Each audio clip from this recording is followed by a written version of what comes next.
Difficile d'y croire, mais ce groupe de touristes se prépare à visiter une exposition d'art contemporain.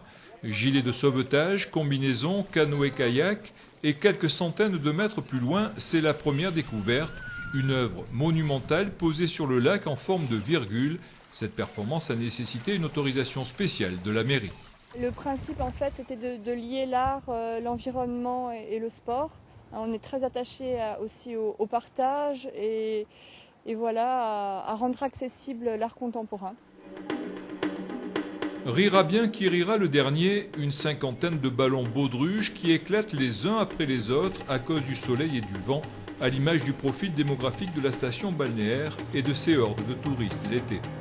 Ah bah je vois pas la même chose avant et après, c'est clair. Je l'avais vu hier en courant et on m'a dit qu'il faut venir lire le texte, sinon on comprendra pas. Je pense que c'est mieux dans un musée justement parce que c'est en plein air, il y a des angles de vue complètement différents.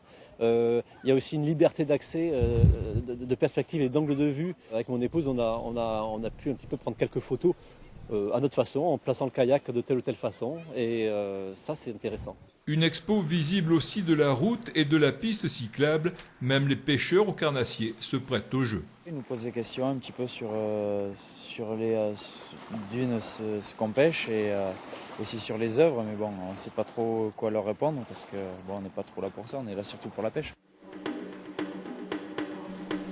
Les œuvres des 5 artistes aquitains sont visibles jusqu'au 15 mai pour le plus grand bonheur des vacanciers. Après, elles seront démontées.